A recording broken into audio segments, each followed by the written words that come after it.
अस्सलामु अलैकुम वरहमतुल्लाहि वबरकातुहू। मुझे उम्मीद है आप सब खैरियत से हैं और आज हम शुरू करेंगे हिंदी। और हिंदी में हमने सबक पार्ट नंबर 1 वो चिड़िया जो पढ़ चुके हैं यानी रीडिंग कर चुके हैं। मुझे उम्मीद है आपने रीडिंग की होगी घर पर भी। और अभी हम इसके सवाल जवाब जो इस किताब में दिए गए हैं उनके बारे में डिस्कस करेंगे और इनसे कुछ नया सीखने की कोशिश करेंगे। चलिए शुरू करते हैं। सबसे पहले लिखा हुआ है, आप देखिए, साथ साथ मैं आपको समझाता भी रहूँगा। कविता पढ़कर तुम्हारे मन में चिड़िया का जो चित्र उभरता है उस चित्र को कागज़ पर बनाओ। कविता पढ़कर जो भी चित्र आपके जहन में उतरता है, यानी आपके जहन में कुछ भी आ रहा है चिड़िया से मुताल्लिक़ कि चिड़िया ऐसी होती है या वैसी होती है, जैसा भी आपके जहन में, कहीं से देख के नहीं बनानी है आपको। क्या करना है, जो भी जहन में आ रहा है चिड़िया के मुताल्लिक़ वो आपको खुद से बनाना है। आपका कैसा भी बेकार से बेकार चित्र बने कोई प्रॉब्लम नहीं है, बट आपको क्या करना है, अपने जहन का इस्तेमाल करना है। चिड़िया की जो एक कविता हमने पढ़ी है, इसको पढ़ने के बाद जो भी हमारे जहन में आ रहा है, क्योंकि जैसा सवाल है वैसा ही हमारा जवाब होना चाहिए। ये नहीं कि हमने किसी किताब से या किसी कॉपी से कॉपी कर लिया, नहीं। जो हमारे जहन में चिड़िया का चित्र आ रहा है उसके ज़रिए हमें क्या करना है, हमें चित्र बनाना है। आपको पहले पेज पर क्या करना है, चित्र बनाना है चिड़िया का। ठीक है, चलिए फिर आगे क्या है, नेक्स्ट क्वेश्चन है, तुम्हें कविता का कोई और शीर्षक देना हो तो क्या शीर्षक देना चाहोगे? उपयुक्त शीर्षक सोचकर लिखो। ये अब हमने जो कविता पढ़ी है, कोई भी कहानी हो या कविता हो, कहानी या कविता, किस बुनियाद पर उसका शीर्षक रखा जाता है? जो भी कुछ उसमें हो रहा है उसकी बुनियाद पर हम शीर्षक रखते हैं। मान लीजिए मैंने कहानी सुनाई जानवरों की और मैंने उसका नाम रख दिया परिंदा, उसकी हेडिंग क्या कर दी, परिंदा। तो ये क्या हुआ, कहीं से मैच नहीं हुआ। यानी जो चीज़ हमने पढ़ी है तो उसी के अकॉर्डिंग हम क्या करेंगे, शीर्षक को चुनेंगे। शीर्षक क्या होगा, उसके ही मुताबिक होगा। शीर्षक इसमें सही चुना हुआ है, लेकिन और भी बहुत से शीर्षक बनाए जा सकते हैं इसमें। जैसे इसमें बार बार वह चिड़िया जो का रिपीटेशन नज़र आ रहा है, तो हम क्या करेंगे, अब इसमें जाहिर सी बात है हम वह चिड़िया जो का शीर्षक दे सकते हैं, लेकिन ये तो ऑलरेडी है। इसके अलावा और क्या क्या शीर्षक हो सकते हैं वो हमें सोचकर लिखने हैं। और ये क्योंकि आपको खुद सोचने हैं तो इसमें मैं आपकी हेल्प करूँगा, तो सब क्या करेंगे, वही कॉपी पेस्ट कर देंगे और आपका जहन बंद हो जाएगा। तो आपको क्या करना है, खुद से सोचना है और खुद से शीर्षक लिखना है, डिसाइड करना है। खुद डिसाइड करेंगे तो आप ज़्यादा सोचने के काबिल बनेंगे। चलिए नेक्स्ट क्वेश्चन की तरफ देखते हैं। नेक्स्ट क्वेश्चन है, इस कविता के आधार पर बताओ कि चिड़िया को किन किन चीज़ों से प्यार है। हाँ, इसके बारे में हम बात कर सकते हैं। चिड़िया को किस किस चीज़ से प्यार है? पहले में मुझे अन्न से बहुत प्यार है। आखिरी लाइन पढ़ेंगे तो हमें मालूम हो जाएगा चिड़िया को किस चीज़ से प्यार है। पहले उसमें पैराग्राफ में क्या है, मुझे अन्न से बहुत प्यार है, यानी अनाज वगैरह से बहुत प्यार है। फिर दूसरे में मुझे विजन से बहुत प्यार है, और तीसरे में मुझे नदी से बहुत प्यार है। 3 चीज़ों से उसको प्यार है, तो उसने अपने बारे में, यानी अपने प्यार के बारे में बताया हुआ है। आगे बढ़ते हैं।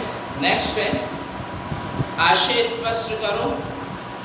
अब हमें क्या करना है, आशय स्पष्ट करना है, यानी उसका मीनिंग समझाना है कि आखिर उसमें क्या कहा गया था, उस पंक्ति में क्या बात कही गई थी। रस उण्हेल कर गा लेती है। रस उण्हेल कर, इससे आप क्या समझते हैं? रस उण्हेल कर गा लेती है से आपका क्या तात्पर्य है? आप क्या लिखना चाहेंगे इसके जवाब में? आपने ये पंक्ति पढ़ी और इसके बारे में आप क्या जानते हैं? रस उण्हेल कर गा लेती है, इससे मुराद ये है कि जो चिड़िया गाती है वो ऐसे गाती है जैसे रस को उड़ेल लिया हो उसने, यानी बिखेर रही है वो। उड़ेलना यानी बिखेरना, अपने ऊपर बिखेरना, सब तरफ बिखेरना। तो वो क्या करती है, रस उड़ेल कर गा लेती है, वो ऐसा गाती है। और आगे चढ़ी नदी का दिल टटोल कर जल का मोती ले जाती है। तो इसके जवाब में आप क्या लिखेंगे? चढ़ी हुई नदी कौन सी? मैंने बताया था जिसमें तेजी से पानी बह रहा हो वो क्या है? चढ़ी नदी कहलाती है। चढ़ना, नदी का चढ़ना मतलब पानी का ऊपर आ जाना, उसे चढ़ी हुई नदी कहा जाता है। चढ़ी नदी का दिल टटोल कर जल का मोती ले जाती है। जल का मोती यानी कि उसे अगर प्यास लगती है तो चढ़ी हुई नदी में से भी वो चोंच डालकर पानी को ले जाती है, यानी पी लेती है उसको, यानी वो डरती नहीं है किसी से। तो इससे ये मुराद है कि हमें निडर होना चाहिए और डर की कोई भावना हमारे मन में ना पैदा हो। तो इस तरीके से आप इसका मतलब आशय स्पष्ट कर सकते हैं कि हमें निडर होना चाहिए और हमें किसी चीज़ से डरने की ज़रूरत नहीं होती, यहाँ तक कि चढ़ी हुई नदी से भी डरने की ज़रूरत नहीं होती। कहने को हमें नदी में जाने की ज़रूरत नहीं है क्योंकि वो हमारे लिए ख़तरनाक है। अगर चढ़ी हुई नदी है तो वो हमारे लिए ख़तरनाक है, लेकिन हमें डरने की ज़रूरत नहीं है। डरना अलग चीज़ है और एक बेवकूफ़ी अलग चीज़ है। ठीक है, तो अभी हम आगे बढ़ेंगे। आगे लिखा हुआ है अनुमान और कल्पना। ये आप किताब के ज़रिए ही इस वीडियो को देखेंगे। जब आपके सामने किताब होनी चाहिए जब ये वीडियो देखें। तो अभी क्या लिखा हुआ है? अनुमान और कल्पना। कवि ने नीली चिड़िया का नाम नहीं बताया है। जो कवि ने क्या कहा है? नीली चिड़िया, सिर्फ नीली चिड़िया कहा है, नीली चिड़िया का नाम नहीं बताया है। वह कौन सी चिड़िया रही होगी? अब बताइए आप, कौन सी चिड़िया रही होगी? वो चिड़िया कोई सी भी हो सकती है। इस प्रश्न का उत्तर जानने के लिए पक्षी विज्ञानी सालिम अली की पुस्तक भारतीय पक्षी देखो। ये बहुत बड़े पक्षी वैज्ञानिक रहे हैं जो यूँ समझ लीजिए इनके बारे में यूँ कहा जाता था कि उड़ती चिड़िया के पंख गिन लिया करते थे। ये इतने मतलब चिड़ियाओं से या परिंदों से इतनी मोहब्बत किया करते थे कि हर वक्त चिड़ियों की देखभाल और आना जाना, उस पर निगाहें रखना, यानी हर तरीके से वो घुल मिल चुके थे परिंदों में। तो इसलिए इन्होंने एक किताब लिखी थी भारतीय पक्षी। इसमें देखने के लिए इन्होंने कहा है इनमें ऐसे पक्षी भी शामिल हैं जो जाड़े में एशिया के उत्तरी भाग और अन्य ठंडे देशों से भारत आते हैं। उनकी पुस्तक को देखकर तुम अनुमान लगा सकते हो कि इस कविता में वर्णित नीली चिड़िया शायद इनमें से कोई एक रही होगी। यानी जो भारत आते हैं पक्षी, वो कौन से अन्य ठंडे देशों से या हमारे उत्तरी भाग से। उत्तरी भाग में हमारा जम्मू कश्मीर और तुम्हारा लद्दाख वगैरह, हिमाचल प्रदेश और तुम्हारा उत्तराखंड, ये सब इलाके क्या हैं? उत्तरी भाग हैं और ये ठंडे इलाके हैं। यहाँ पर बर्फ़ जमी रहती है अक्सर। तो इन इलाकों से हो सकता है, इन इलाकों से आए हों या बाहर किसी ठंडे मुल्क से आए हों। तो इसलिए हम कह सकते हैं कि ये किसी ठंडे देश से भारत आते हैं या फिर, और इसमें 4 परिंदों के नाम यानी पक्षियों के नाम दिए गए हैं। तो उनमें से कोई एक हो सकती है ये चिड़िया, जिसमें नीलकंठ, छोटा किलकिला, कबूतर और बड़ा पतरिंगा, ये 4 नाम दिए गए हैं। 4 नाम के चिड़िया हैं यानी परिंदे हैं। आगे है पॉइंट नंबर 2। नीचे कुछ पक्षियों के नाम दिए गए हैं। उनमें यदि कोई पक्षी एक से अधिक रंग का है तो लिखो कि उसके किस हिस्से का रंग कैसा है। जैसे तोते की चोंच लाल है, शरीर हरा है। 2 चीज़ें लिखनी है आपको, जैसे तोते की चोंच लाल है, शरीर हरा है। 2 खूबी देखी जा सकती हैं तोते में। तो इसी तरह आपको और चीज़ों की भी लिखनी है, जैसे मैना, कौवा, बत्तख, कबूतर। ये 4 परिंदे हैं जो आप देखते भी हैं अच्छी तरह। मैना भी आपने देखी है और कौवा रोज़ देखते हैं आप, बत्तख भी देखते हैं अक्सर और कबूतर तो रोज़ ही देखते हैं। बहरहाल ये 4 परिंदे हैं। आप क्या करेंगे इसको जानने के लिए कि इनके बारे में कैसे लिखा जाए, तो आपके पास मोबाइल होगा जिस वक्त वीडियो देख रहे हैं, वीडियो देखते ही या देखने के फ़ौरन बाद आपको क्या करना है? सर्च करना है। जो भी नाम है, मान लीजिए मैना है, मैना सर्च करेंगे तो उसकी इमेजेस आ जाएंगी। मान लीजिए कौवा है, कौवा तो आप जानते हैं अच्छी तरह। बत्तख है, बत्तख के बारे में सर्च करेंगे, उसकी इमेजेस आ जाएंगी। तो उनको देखकर अच्छी तरीके से आप क्या कर सकते हैं, उनके बारे में लिख सकते हैं। करना है आपको ही, मुझे कुछ नहीं करना है, सिर्फ मैं समझाऊंगा, आपको करना है खुद से, ठीक है। ये सारा काम आपको खुद करना है, मेरा काम समझाना है, करना आपका काम है। जितना आप ज़्यादा करेंगे उतना ज़्यादा आप सीखेंगे, क्योंकि हम कब सीखते हैं, जब हम खुद से कर रहे होते हैं, तो हमें करना है, ठीक है। आगे थर्ड पॉइंट है, कविता का हर बंद वह चिड़िया जो से शुरू होता है और मुझे बहुत प्यार है पर ख़त्म होता है। आपने देखा कि हर उसमें बंद में क्या है, वह चिड़िया जो से शुरू होता है और मुझे बहुत प्यार है पर ख़त्म हो जाता है।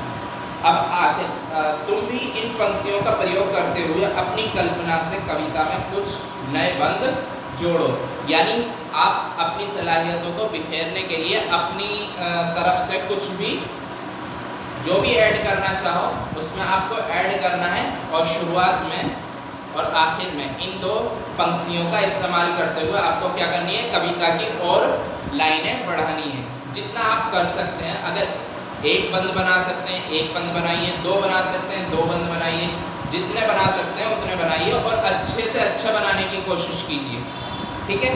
आगे पॉइंट नंबर 4 लिखा हुआ है, कुछ तुम भी ऐसी कल्पना कर सकते हो कि वो फूल का पौधा जो वह फूल का पौधा जो पीली पंखुड़ी वाला महक रहा है, मैं हूँ, उसकी विशेषता मुझ में है। फूल के बदले वो कोई दूसरी चीज़ भी हो सकती है जिसकी विशेषताओं को गिनाते हुए तुम उसी चीज़ से अपनी समानता बता सकते हो। ऐसी कल्पना के आधार पर कुछ पंक्तियाँ लिखो। यानी कि आपको कविता तो तीसरे पॉइंट में बढ़ानी थी, चौथे पॉइंट में क्या करना था, आपको कुछ अलग टॉपिक के साथ कविता लिखनी है, कोशिश करनी है। लिख गई अच्छी बात है, अच्छी लिखी और अच्छी बात है, लेकिन हमें क्या करना है, कोशिश करना है, कोशिश ज़रूर करनी है। आगे है भाषा की बात। अब भाषा की बात में हम बात करते हैं, पंखों वाली चिड़िया, नीले पंखों वाली चिड़िया, ऊपर वाली दराज, सबसे ऊपर वाली दराज, ये दो चीज़ें लिखी हुई हैं ऊपर। यहाँ रेखांकित शब्द विशेषण का काम कर रहे हैं। अच्छा, विशेषण किसे कहते हैं? विशेषण कहते हैं किसी भी चीज़ की विशेषता बताएं। अब यहाँ विशेषता किस चीज़ की बताई जा रही है? विशेषता बताई जा रही है, ये शब्द चिड़िया और दराज संज्ञाओं की विशेषता बता रहे हैं। अतः रेखांकित शब्द विशेषण हैं और चिड़िया दराज विशेष्य हैं, यानी संज्ञा हैं। यहाँ वाला वाली जोड़कर बनने वाले कुछ और विशेषण दिए गए हैं। ऊपर दिए गए उदाहरणों की तरह इनके आगे एक एक विशेषण और जोड़ो। अब क्या करना है हमें? एक एक विशेषण और जोड़ना है। जैसे ऊपर लिखा हुआ था ना, पंखों वाली चिड़िया, उसकी जगह पर क्या कर दिया, नीले पंखों वाली चिड़िया। इसी तरह दूसरा एग्जाम्पल दिया हुआ था, ऊपर वाली दराज, सबसे ऊपर वाली दराज, एक वर्ड ऐड कर दिया।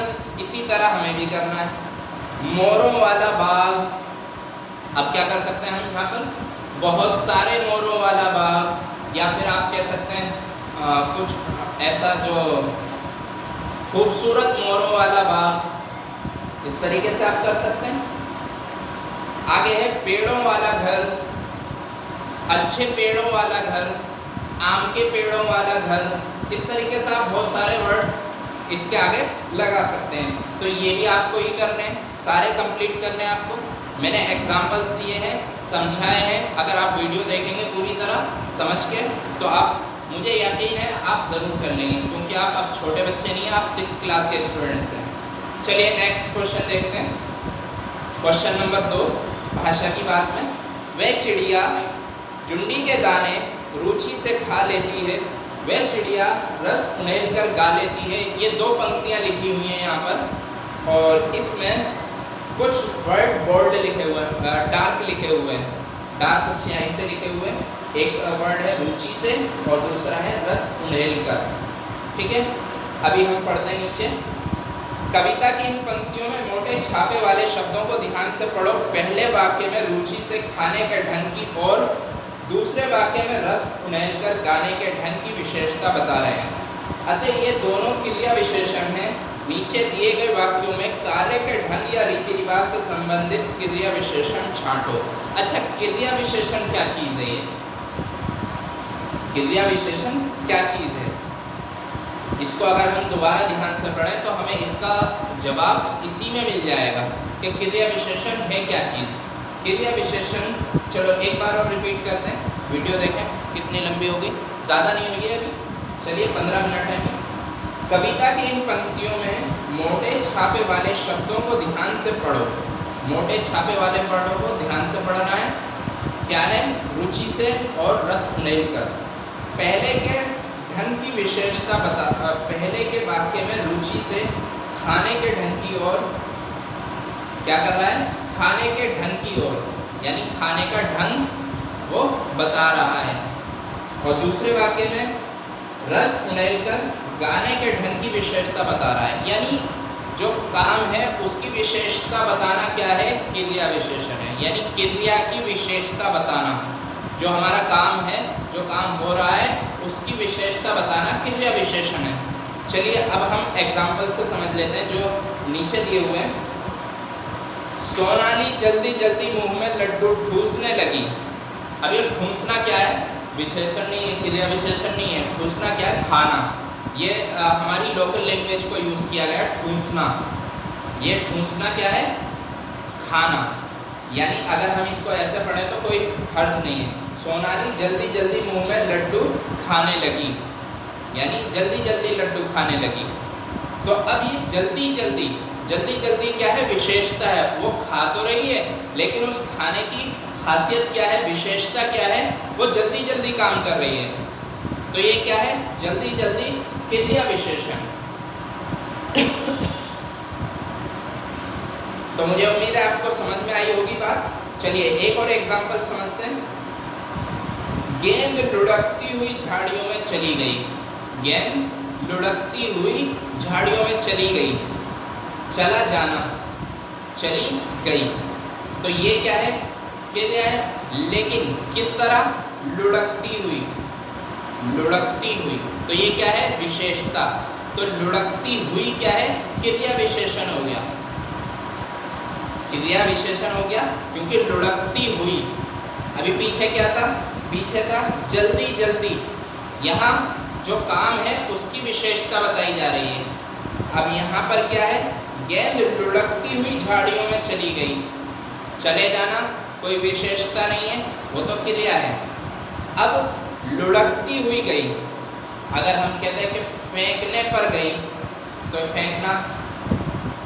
अभी आगे बढ़ते हैं और देखते हैं। भूकंप के बाद जनजीवन धीरे धीरे सामान्य होने लगा। अब देखिए, होना जो है क्या है? क्रिया है। पहले तो क्रिया समझ लीजिए। क्रिया कहते किस चीज़ को है? जिसके आखिर में ना आता है वो क्या है? क्रिया का वर्ड होगा। जैसे खाना, उठना, बैठना, आना, जाना, सोना, होना, रोना, धोना, खेलना, कूदना, मारना, पीटना, ये सब क्या है? आखिर में ना आ रहे हैं। अब ये नहीं कि ना के साथ ही वर्ड जाहिर हो। अब यहाँ पे क्या है? होने लिखा हुआ है, तो होने का मतलब ये नहीं है कि ना ही आना चाहिए, होना आना चाहिए, ज़रूरी नहीं है। होने आ रहा है तब भी वो क्या है? क्रिया है। ठीक है। तो अभी क्रिया से पहले जो उसकी विशेषता बताई जाती है, अब ये क्या है? होने लगा, सामान्य होने लगा। कैसे सामान्य होने लगा? धीरे धीरे। ये क्या है? विशेषता है उसकी। यानी वो काम कैसे हो रहा है? आहिस्ता आहिस्ता हो रहा है, आराम आराम से, धीरे धीरे काम हो रहा है। क्या? जनजीवन सामान्य होने लगा। तो ये धीरे धीरे क्या है? क्रिया विशेषण है। एक और एग्जाम्पल से समझते हैं। कोई सफेद सी चीज धप से आंगन में गिरी। अब गिरी, गिरी का मतलब ये नहीं कि क्रिया नहीं है। गिरना, गिरना क्या है? क्रिया है। तो गिरी, ये क्या है? पास्ट सेंटेंस हो गया, पास्ट। ठीक है। तो पास्ट सेंटेंस में गिरी हो गया। और गिरना, गिरी, बातें की, क्या है? ये वर्ब है। इंग्लिश में अगर बात करें तो वर्ब, हिंदी में बात करें तो क्रिया। तो ये क्या है? क्रिया है। क्रिया से पहले अगर इसकी विशेषता बताई जाती है तो क्या है? वो क्रिया विशेषण है। अब देखें इस सेंटेंस में, कोई सफेद सी चीज धप से आंगन में गिरी। अब धप से क्या है? ये इसकी विशेषता है। अगर गिरी होती, वो अगर सेंटेंस कहा जाए कोई चीज आंगन में गिरी, तो इसमें विशेषता नहीं बताई गई। अब मैंने कहा कोई चीज आंगन में धप से गिरी, तेजी से गिरी, आहिस्ता से गिरी, ये क्या है? इसकी विशेषता है। तो अगर ये विशेषता बताई जा रही है तो क्या है? ये क्रिया विशेषण है। जिस वर्ड से हम क्रिया की विशेषता बताते हैं वो क्या है? हमारे लिए क्रिया विशेषण है। चलिए आगे बहुत सारे एग्जाम्पल्स हैं, वो आपको 2-3 एग्जाम्पल बाकी हैं, वो आप खुद करेंगे। ठीक है, वीडियो यहीं पर ख़त्म करते हैं और फिर मिलते हैं नेक्स्ट वीडियो में नए चैप्टर के साथ। अस्सलाम वालेकुम।